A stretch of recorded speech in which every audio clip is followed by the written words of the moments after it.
Thank you very much for taking the time. Appreciate it. Good to be with you, David. How do you define victory in Iran now, a couple months into this conflict? Well, I think actually getting an agreement that would restore freedom of navigation of the Gulf and the Strait of Hormuz without Iran laying claim to it and being able to tax people going through it and ships. I think that's probably the most important goal at this moment.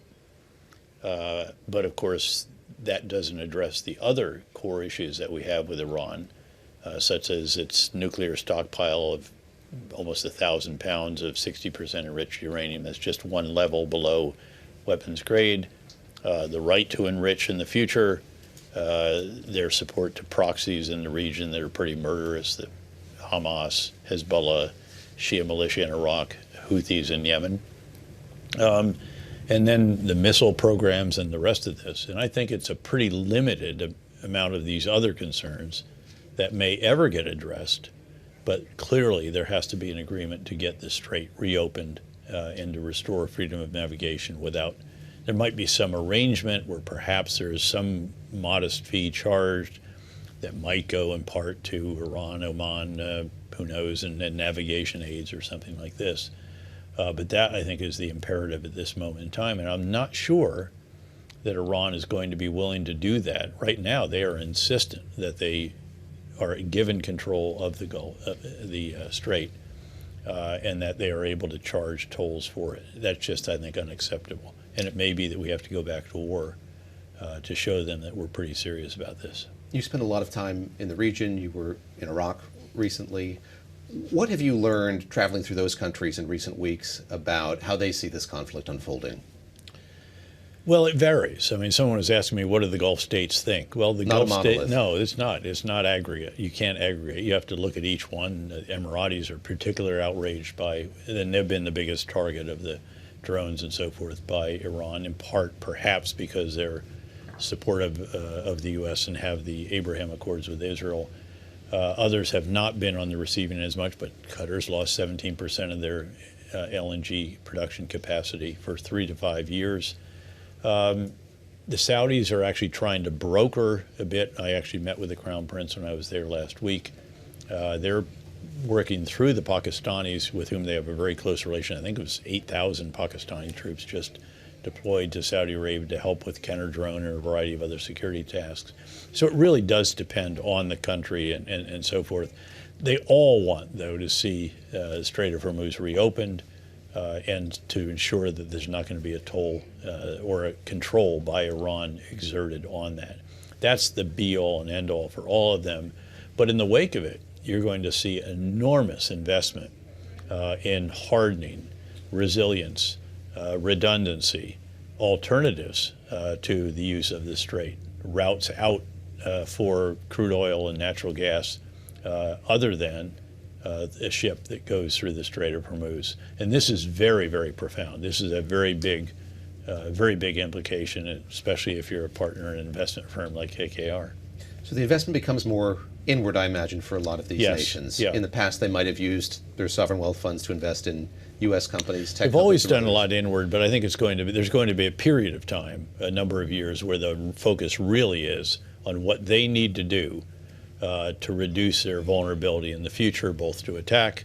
So there's going to be a lot of implications for the military, organizational changes, what they buy, how they buy it, and all the rest of this, how they train and operate. There's very, very profound changes out there as a result of this, which we haven't really seen. I don't think it's been much more steady state in a variety of ways for a number of years. Are these Gulf nations reevaluating their relationship with the U.S. in light of this? Have they felt unprotected or unbacked up? I'm sure they have. Yeah. You know, these states tried to stay out of this. They tried to take a knee. We were denied access to many of the bases we normally occupy. Now, the truth is we're not as inclined to occupy these bases now that we have seen what the Iranians can throw at them. This is much more than when I was the commander of Central Command, for example, back from 2008 to 2010.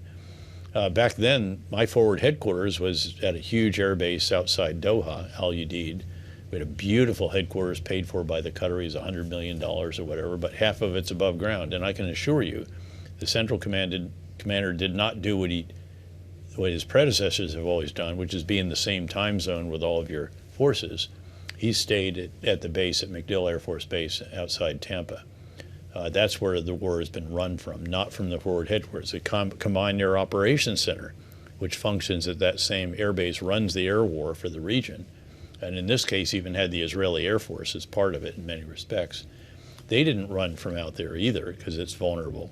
They actually ran it from an air base in South Carolina. How should this conflict reframe the way that we look at U.S. military readiness? So we see the use of drones in Iran. We've seen them, of course, in the Ukraine wars as well. I think there's been some fear that the U.S. has deployed a lot of military might in the Middle East that might leave it vulnerable were China to do something. Well, there's How a do you number think of about issues. that? Well, I've said publicly for a number of years and written about it as well, and very recently in the Wall Street Journal, Foreign Affairs, The Hill, I was trying to get attention of Congress on an issue, that we have not remotely learned all the lessons we should have from the war in Ukraine. That is the future of war right now. It's a war in which one side alone, Ukraine, is using 10,000 drones a day. 90% of the casualties on the Russian side are caused by drones. Tanks can't maneuver anymore. They can't survive. Armored vehicles, you can't even drive vehicles in the death zone, which is 35 kilometers on either side of the front lines, which aren't even lines anymore because drones can fly into trenches and kill people. So they're survival positions. So this is just a vast change. And by the way, there's more coming because within a year or two, we're going to see not remotely piloted unmanned systems. And keeping in mind that Ukraine is going from 3.5 million drones manufactured last year to 7 million this year. So they can get up to 20,000 drones per day if they can find the pilots. But in the future, we're going to see autonomous systems, truly autonomous, that do not require a pilot to remotely operate them. And then you face drone swarms. And that is something for which we really don't have a solution. There's high-powered microwave coming. It's very short range. It's very effective. But you're going to have tons of it, given the 2 to 3 kilometer range that it has. It's spectacular. Everything drops. But you're going to have a lot of them. So that, I think, hopefully, this is going to drive home the absolute imperative of true institutional change in the United States, overhauling the entire concepts of war and operation, the attendant organizational changes, sweeping, unmanned systems force equal to the Army, Navy, Air Force in Ukraine, for example. Change how you train and operate, change how you educate your leaders, and change, obviously, what you buy and even how you buy it, because you want the opportunity to make software changes every week or two, hardware changes every few weeks. This is a very different model from what we have. Beyond that, we've obviously used a lot of our exquisite munitions, cruise missiles and so forth, and a lot of our exquisite missile interceptors, a very substantial number.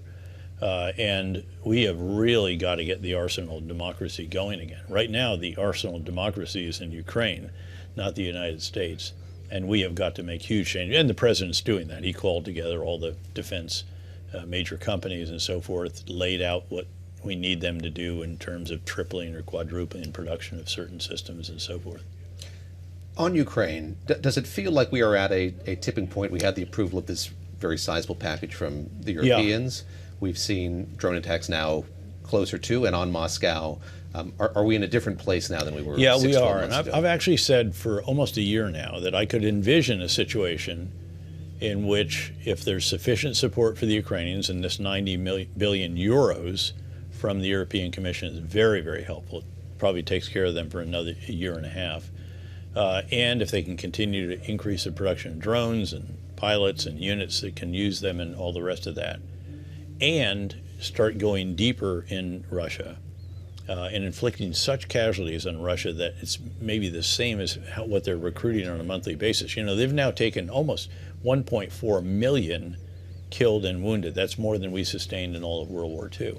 So, and all of a sudden, last month, the Ukrainians took back more territory than the Russians actually took from them. These are incremental gains, but more for the Ukrainian side, and Ukrainians causing staggering amounts of Russian casualties. I just don't think that Russia can continue this certainly next year at some point, I think Putin's going to look in the mirror, especially if the lifting of sanctions on their oil sales and the price of oil are reimposed. And his national welfare fund runs out of money because it's being diverted to the military-industrial complex. If all that happens, I think you could see a point where Russia needs a cessation of hostilities as much as does Ukraine. Last question is just about the balance of hard power and soft power at this moment. So we've seen the U.S. take Nicolas Maduro, bring him to the United States, seen the U.S. deploy hard power in Iran as well. How good are we with that balance at this point? How important is it to have that equilibrium between the hard power that we're using and the soft power that we're deploying around the world? It's a really interesting question, and I'd have to say that certainly from my time in uniform at the CIA, that the hard power is much more prominent and the soft power is much reduced. I mean, just the fact that we did away with the Agency for International Development, USAID, that we aren't funding anywhere near what we did, although Congress has actually restored a lot of this. But, you know, we used to say that what solidifies the gains on the battlefield, if you can establish a security foundation, what solidifies it is the soft power. It's providing humanitarian assistance. It's restoring basic services. It's rebuilding damaged homes, schools, clinics, shops, roads, bridges, all of this, so that the people say, you know what, I don't want these guys to come back and jeopardize this. Let's get rid of al-Qaeda. What do they bring on us?